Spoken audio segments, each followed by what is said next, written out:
This morning I'm going to share with you a lesson from the very first book of the Bible, the book of Genesis. It's a rather long lesson, so I'm just going to warn you in advance so that you can be diligent about staying focused on this lesson while I read it. The Lord appeared to Abraham near the great trees of Mamre while he was sitting at the entrance to his tent in the heat of the day. Abraham looked up and saw 3 men standing nearby. When he saw them, he hurried from the entrance of the tent to meet them and bowed low to the ground. He said to them, "If I have found favor in your eyes, my Lord, do not pass your servant by. Let a little water be brought, and then you may all wash your feet and rest under this tree. Let me get you something to eat, so you can be refreshed, and then go on your way, now that you have come to your servant." "Very well," they answered, "do as you say." So Abraham hurried into the tent to Sarah. "Quick," he said, "get 3 seahs of the finest wheat, and knead it and bake some bread." Then he ran to the herd and selected a choice tender calf and gave it to a servant who hurried to prepare it. Then he brought some curds and milk and the calf that had been prepared, and set these before them. While they ate, he stood near them under a tree. "Where is your wife Sarah?" they asked him. "There in the tent," he said. Then one of them said, "I will surely return to you about this time next year, and Sarah your wife will have a son." Now Sarah was listening at the entrance to the tent, which was behind him. Abraham and Sarah were already very old, and Sarah was past the age of childbearing. So Sarah laughed to herself as she thought, "After I am worn out and my Lord is old, will I now have this pleasure?"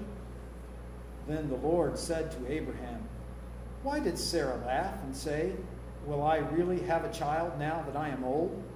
Is anything too hard for the Lord? I will return to you at the appointed time next year, and Sarah will have a son." Sarah was afraid, so she laughed and said, "I did not laugh." She lied and said, "I did not laugh." But he said, "Yes, you did laugh." Now the Lord was gracious to Sarah, as he had said, and the Lord did for Sarah what he had promised. Sarah became pregnant and bore a son to Abraham in his old age, at the very time God had promised him. Abraham gave him the name Isaac to the son Sarah bore him.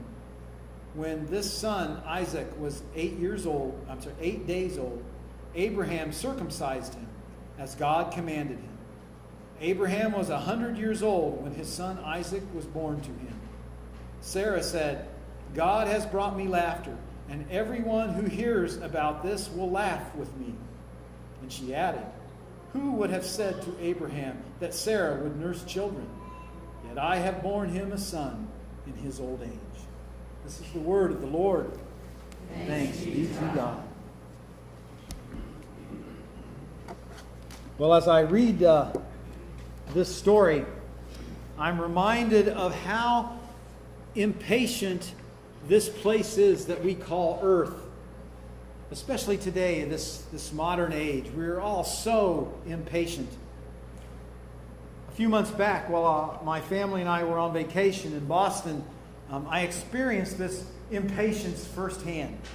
I was driving down a road there in a suburb of Boston.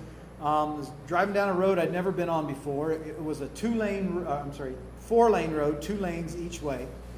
And I came up on a stoplight at an intersection. And all of a sudden, as the cars in front of me cleared out, I realized that this was now a turn lane. This lane that I'd been going down had suddenly become a right-hand turn lane. They hadn't given us any signs or anything to let us know, to warn us that this was coming up. It was just painted there on the pavement, an arrow on the pavement.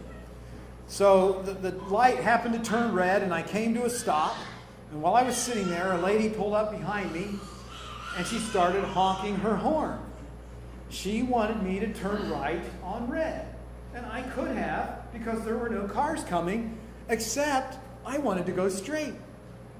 So while I was trying to figure out what I was going to do, she became so impatient, she decided to pull to the left-hand side and try to stick her car right up between my car and the car sitting next to me on the inside lane.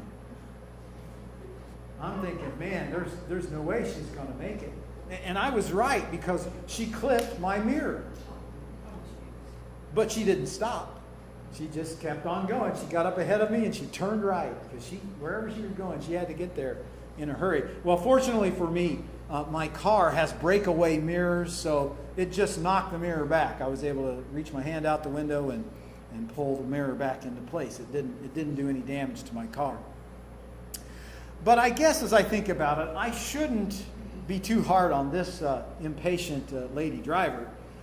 For I too have had my moments of impatience, both inside the car and out. And I'm sure that all of you have experienced very similar things, haven't you? You know, the week of Vacation Bible School is very busy around the Gibbs house, where usually the whole family is involved in Vacation Bible School. And, of course, all your other stuff has to get done during that week, too, right? So one evening this past July during Vacation Bible School, my family was running behind, and we were hurrying to get supper fixed, to get it on the table so we could eat and get to Vacation Bible School.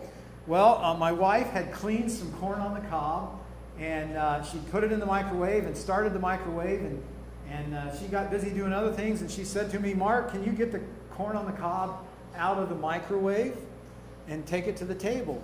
And I said, "Well, sure, I can do that." So I went there, and of course I was in a hurry, and I decided to forego the use of hot pads.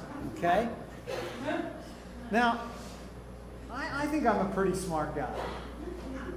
But this wasn't one of my smarter moments. Because what I intended to do was to grab a hold of the handles of the dish that the corn was in with my fingertips. Because, you know, if you only get a little bit of your fingertips on the dish, they won't get burned. Right? Well, if you're in a hurry. I mean, if you do it quickly. So I got the dish out of the microwave, and I'm making my way to the table, and it's going to work, except that when I got within about 2 feet of the table, the dish slipped right out of my hand onto the floor, broke into 1,000 pieces, and corn on the cob was rolling all over the dining room floor of the parsonage. You know, impatience never gets rewarded. Have you noticed that? I was just talking with a parishioner the other day, who shall remain nameless, who said to me that, told me this story, that one day she was in this big hurry, and she went out and she got in her car, and she put it into reverse, and she backed up. And when she heard the crash, she realized she had forgotten to raise the garage door. These stories, we all have them, don't we? You could all tell me several stories like this, right? I mean, these stories and thousands like them, they define human life in the 21st century. We are an impatient people. Now, I want you to contrast our modern impatience with the ancient patience of Abraham and Sarah. Think about their life. I mean, when they were 70, when Abraham was 75 years old and Sarah was 65 years old, God asked them to pull up stakes, pack everything that they had, and move 1,000 miles from Haran to Canaan. Okay?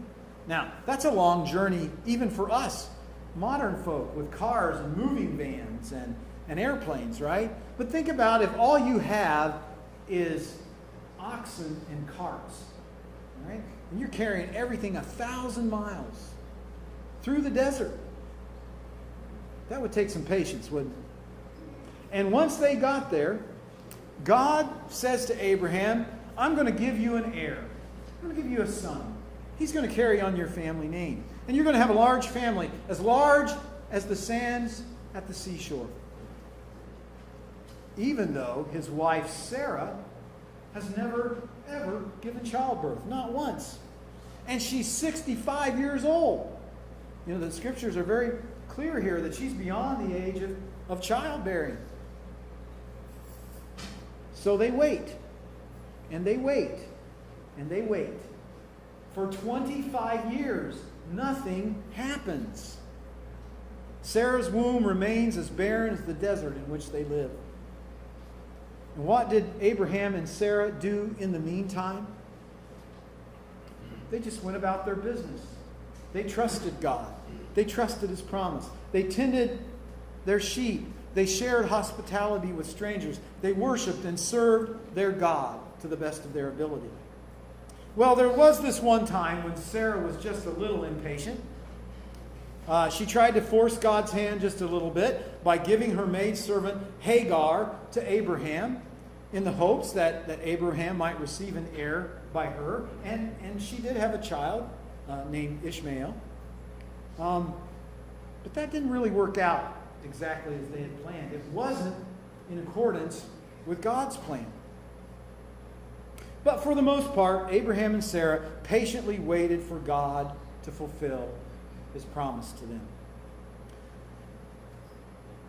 Now, I have to, remind you, if you haven't learned this already or maybe have forgotten this, that waiting is a virtue that all followers of God need to develop. Okay? For every disciple learns sooner or later that God acts on His own schedule, doesn't He? God does not act on our schedule. God's got a timetable, and it's up to us to patiently wait for that timetable to play itself out. So finally, when Abraham was approaching 100 years old, he was 99 years old, he looked up and he saw 3 strangers approaching his tent in the heat of the day.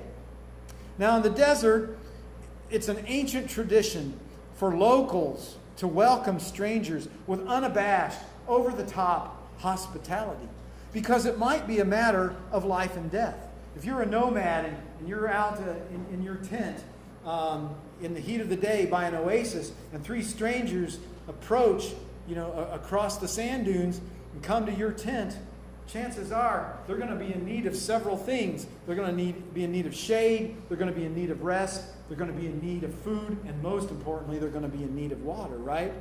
And so if you don't provide that for them, that might be the difference between living and dying for them. So Abraham does just this. He offers this over-the-top hospitality to these 3 strangers. He gives them water to wash their feet. He goes in and says to his wife, let's get some food going here. Bake some bread. He runs out to his servant and says, grab a fatted calf. Let's kill it. Let's dress it. Let's cook it. And let's serve a feast for these 3 men that are visiting us. And in the midst of this feasting and entertaining, the leader of the 3 men speaks up. He says to Abraham and Sarah, by the time I return next year in the spring, you, Sarah, will have a son. Now, think about that. Sarah is 90 years old. And what does she do? She does what any one of you women out there at her age would do if someone had said that to you. She laughs. She says, this is preposterous. How can a 90-year-old woman have a baby? But the visitor reminds her that with God, anything is possible.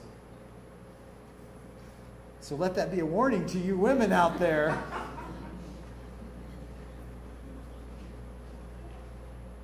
And so it is that Sarah and Abraham continue to hold out hope against hope that Sarah will finally know the joys of motherhood. Folks, that's really true, genuine faith. Clinging to the promises of God, even when hope is fading. Even when the future appears dim and cloudy to you. That's true faith. Trusting God through it all. It's a hard lesson for us modern, do everything fast folks to learn, isn't it? This need to slow down and to patiently wait on God it seems that every minute of every day must be filled with doing something, right? You know, we just got word this week of some sad news. We learned through the TV media that a tremendously funny comic, Robin Williams, had taken his own life. And Robin Williams, it seems, he was the guy that did everything at lightning speed. Everything he did was at a manic pace, wasn't it? If you watched him on TV or went to a concert of his, went to a movie of his, he did everything at lightning speed. And I don't know about you, but I often found that his mind and his lips moved faster than my own ability to hear and to comprehend. Did you ever have that same experience? But you know what you did catch was hilarious. The man was a comic genius. But I wonder if this gift of thinking fast and speaking fast and moving fast, was not his undoing. In all that frenetic activity, perhaps he missed the most important thing in life. The one thing that would have given his life the meaning that he was seeking. And that one thing being the comforting, encouraging, assuring presence of Almighty God. Folks, I want to encourage you to take some time to examine your own life this week. In what ways, like Robin Williams, are you trusting in frenetic movement, trusting in doing something all the time to create meaning and happiness in your life, rather than waiting on God to come and to fill you with His love and His purpose? Because really, in the end, God is the only source of meaning and happiness. Everything else in life is going to pass away. Everything else in life will fail to give us that deep meaning and purpose that we're seeking. Only God can give you that. So maybe it's time for us to slow down. Maybe it's time for us to disconnect for a little while from all the gadgets that we filled our homes with and our offices with and our cars with. Maybe it's time to disconnect from some of these activities of modern life that take up all our time. Maybe it's time to rediscover some of those ancient practices that have fallen into disuse. Things like sitting still. How many of us just sit still in a dark, quiet room? You ever do that? How many of us sit there and meditate and pray and fast and wait on the Lord for the Lord to speak to you?